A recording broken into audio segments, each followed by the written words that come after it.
Pride and Prejudice, Chapter 46. Elizabeth had been a good deal disappointed in not finding a letter from Jane on their first arrival at Lambton, and this disappointment had been renewed on each of the mornings that had now been spent there. But on the third, her repining was over, and her sister justified, by the receipt of 2 letters from her at once, on one of which was marked that it had been missent elsewhere. Elizabeth was not surprised at it, as Jane had written the direction remarkably ill. They had just been preparing to walk as the letters came in, and her uncle and aunt, leaving her to enjoy them in quiet, set off by themselves. The one missent must be first attended to. It had been written 5 days ago. The beginning contained an account of all their little parties and engagements, with such news as the country afforded, but the latter half, which was dated a day later, and written in evident agitation, gave more important intelligence. It was to this effect: "Since writing the above, dearest Lizzie, something has occurred of a most unexpected and serious nature, but I am afraid of alarming you. Be assured that we are all well. What I have to say relates to poor Lydia. An express came at 12 last night, just as we were all gone to bed, from Colonel Forster, to inform us that she was gone off to Scotland with one of his officers. To own the truth, with Wickham. Imagine our surprise. To Kitty, however, it does not seem so wholly unexpected. I am very, very sorry. So imprudent a match on both sides. But I am willing to hope the best, and that his character has been misunderstood. Thoughtless and indiscreet, I can easily believe him, but this step, and let us rejoice over it, marks nothing bad at heart. His choice is disinterested at least, for he must know my father can give her nothing. Our poor mother is sadly grieved. My father bears it better. How thankful am I that we never let them know what has been said against him. We must forget it ourselves." They were off Saturday night about 12, as is conjectured, but were not missed till yesterday morning at 8. The express was sent off directly. My dear Lizzie, they must have passed within 10 miles of us. Colonel Forster gives us reason to expect him here soon. Lydia left a few lines for his wife, informing her of their intention. I must conclude, for I cannot be long from my poor mother. I am afraid you will not be able to make it out, but I hardly know what I have written. Without allowing herself time for consideration, and scarcely knowing what she felt, Elizabeth, on finishing this letter, instantly seized the other, and opening it with the utmost impatience, read as follows. It had been written a day later than the conclusion of the first. By this time, my dearest sister, you have received my hurried letter. I wish this may be more intelligible, but though not confined for time, my head is so bewildered that I cannot answer for being coherent. Dearest Lizzie, I hardly know what I would write, but I have bad news for you, and it cannot be delayed. Imprudent as a marriage between Mr. Wickham and our poor Lydia would be, we are now anxious to be assured it has taken place, for there is but too much reason to fear they are not gone to Scotland. Colonel Forster came yesterday, having left Brighton the day before, not many hours after the express. Though Lydia's short letter to Mrs. F. gave them to understand that they were going to Gretna Green, something was dropped by Denny expressing his belief that W. never intended to go there, or to marry Lydia at all, which was repeated to Colonel F., who, instantly taking the alarm, set off from B., intending to trace their route. He did trace them easily to Clapham, but no farther, for on entering that place, they removed into a hackney coach, and dismissed the chaise that brought them from Epsom. All that is known after this is that they were seen to continue the London road. I know not what to think. After making every possible inquiry on that side of London, Colonel F. came on into Hertfordshire, anxiously renewing them at all the turnpikes, and at the inns in Barnet and Hatfield, but without any success. No such people had been seen to pass through. With the kindest concern he came on to Longbourn, and broke his apprehensions to us in a manner most creditable to his heart. I am sincerely grieved for him and Mrs. F., but no one can throw any blame on them. Our distress, my dear Lizzie, is very great. My father and mother believe the worst, but I cannot think so ill of him. Many circumstances might make it more eligible for them to be married privately in town than to pursue their first plan. And even if he could form such a design against a young woman of Lydia's connections, which is not likely, can I suppose her so lost to everything? Impossible. I grieve to find, however, that Colonel F. is not disposed to depend upon their marriage. He shook his head when I expressed my hopes, and said he feared W. was not a man to be trusted. My poor mother is really ill, and keeps her room. Could she exert herself, it would be better, but this is not to be expected. And as to my father, I never in my life saw him so affected. Poor Kitty has anger for having concealed their attachment, but as it was a matter of confidence, one cannot wonder. I am truly glad, dearest Lizzie, that you have been spared something of these distressing scenes. But now, as the first shock is over, shall I own that I long for your return? I am not so selfish, however, as to press for it, if inconvenient. Adieu. I take up my pen again to do what I have just told you I would not, but circumstances are such that I cannot help earnestly begging you all to come here as soon as possible. I know my dear uncle and aunt so well that I am not afraid of requesting it, though I have still something more to ask of the former. My father is going to London with Colonel Forster instantly, to try to discover her. What he means to do, I am sure I know not, but his excessive distress will not allow him to pursue any measure in the best and safest way, and Colonel Forster is obliged to be at Brighton again tomorrow evening. In such an exigence, my uncle's advice and assistance would be everything in the world. He will immediately comprehend what I must feel, and I rely upon his goodness. "Oh, where is my uncle?" cried Elizabeth, darting from her seat as she finished the letter, in eagerness to follow him, without losing a moment of the time so precious. But as she reached the door, it was opened by a servant, and Mr. Darcy appeared. Her pale face and impetuous manner made him start, and before he could recover himself enough to speak, she, in whose mind every idea was superseded by Lydia's situation, hastily exclaimed, "I beg your pardon, but I must leave you. I must find Mr. Gardiner this moment on business that cannot be delayed. I have not an instant to lose." "Good God, what is the matter?" cried he, with more feeling than politeness. Then, recollecting himself, "I will not detain you a minute, but let me or let the servant go after Mr. and Mrs. Gardiner. You are not well enough. You cannot go yourself."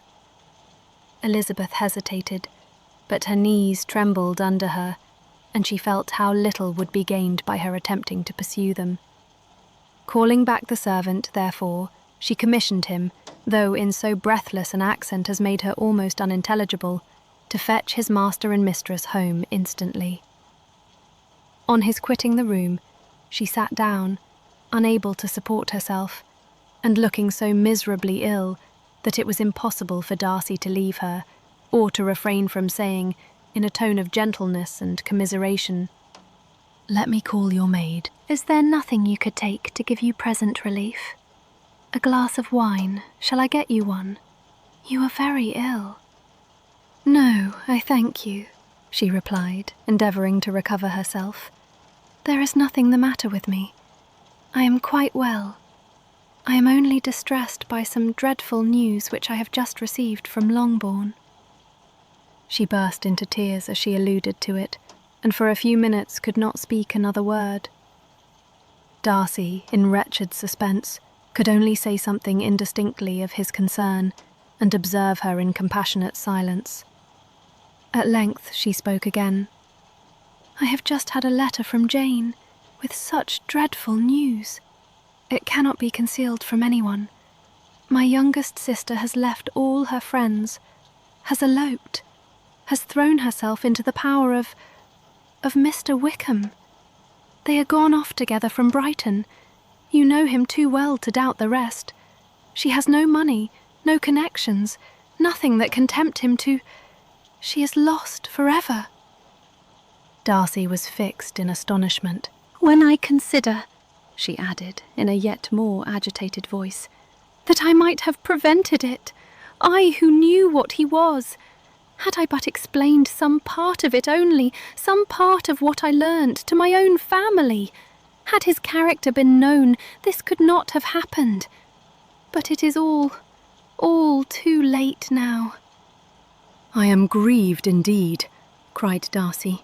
"Grieved, shocked. But is it certain, absolutely certain?" "Oh, yes.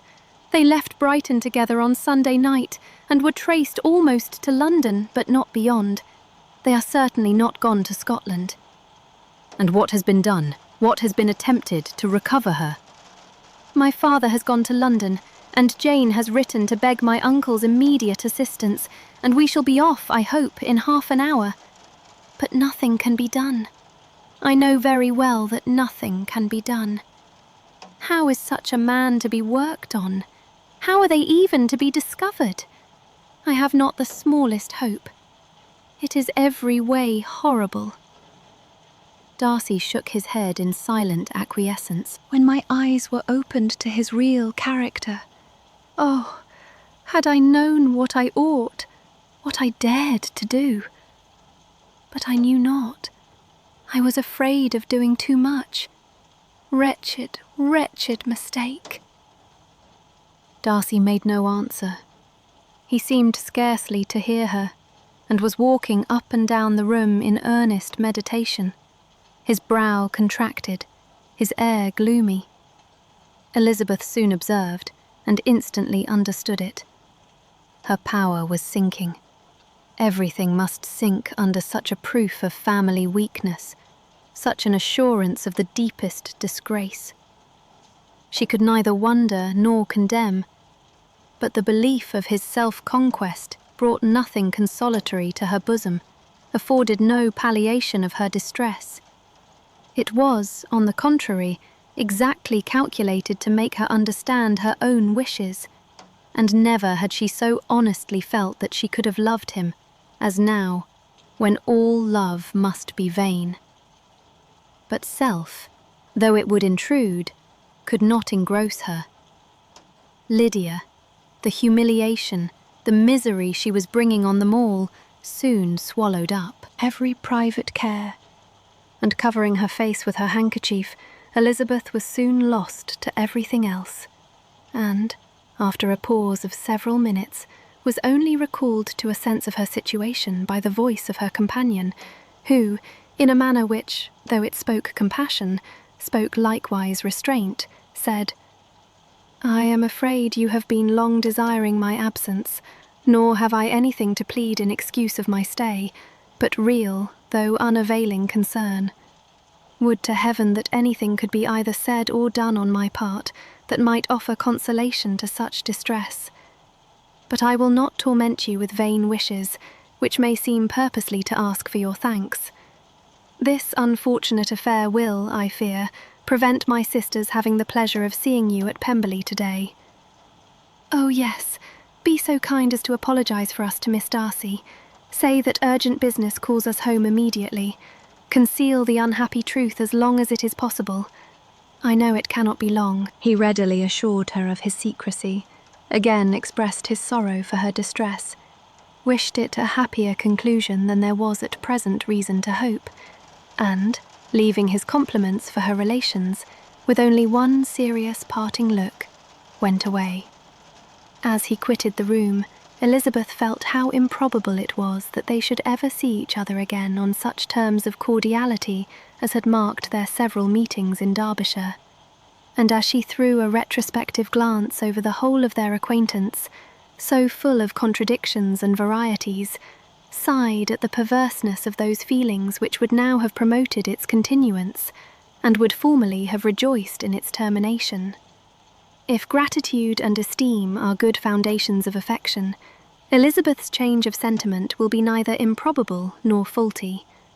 But if otherwise, if the regard springing from such sources is unreasonable or unnatural, in comparison of what is so often described as arising on a first interview with its object, and even before 2 words have been exchanged, nothing can be said in her defence, except that she had given somewhat of a trial to the latter method in her partiality for Wickham, and that its ill success might, perhaps, authorise her to seek the other less interesting mode of attachment.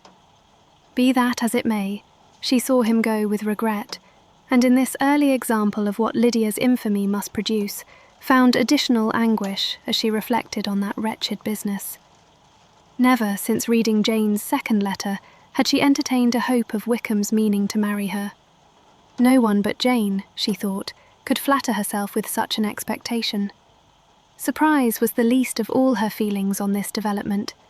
While the contents of the first letter remained on her mind, she was all surprise, all astonishment, that Wickham should marry a girl whom it was impossible he could marry for money, and how Lydia could ever have attached him had appeared incomprehensible. But now it was all too natural.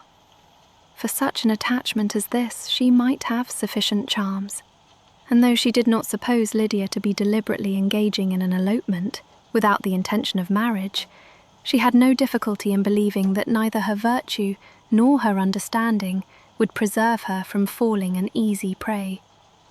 She had never perceived, while the regiment was in Hertfordshire, that Lydia had any partiality for him, but she was convinced that Lydia had wanted only encouragement to attach herself to anybody. Sometimes one officer, sometimes another, had been her favourite, as their attentions raised them in her opinion. Her affections had been continually fluctuating, but never without an object. The mischief of neglect and mistaken indulgence towards such a girl, oh, how acutely did she now feel it! She was wild to be at home, to hear, to see, to be upon the spot, to share with Jane in the cares that must now fall wholly upon her, in a family so deranged, a father absent, a mother incapable of exertion and requiring constant attendance. And though almost persuaded that nothing could be done for Lydia, her uncle's interference seemed of the utmost importance, and till he entered the room, the misery of her impatience was severe. Mr. and Mrs. Gardiner had hurried back in alarm, supposing by the servant's account that their niece was taken suddenly ill, but satisfying them instantly on that head, she eagerly communicated the cause of their summons, reading the 2 letters aloud, and dwelling on the postscript of the last with trembling energy. Though Lydia had never been a favourite with them, Mr. and Mrs. Gardiner could not but be deeply affected. Not Lydia only, but all were concerned in it, and after the first exclamations of surprise and horror, Mr. Gardiner readily promised every assistance in his power.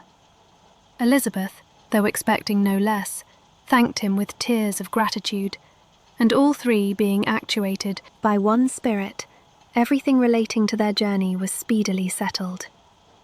They were to be off as soon as possible. "But what is to be done about Pemberley?" cried Mrs. Gardiner. "John told us Mr. Darcy was here when you sent for us. Was it so?" "Yes, and I told him we should not be able to keep our engagement. That is all settled." "What is all settled?" repeated the other, as she ran into her room to prepare.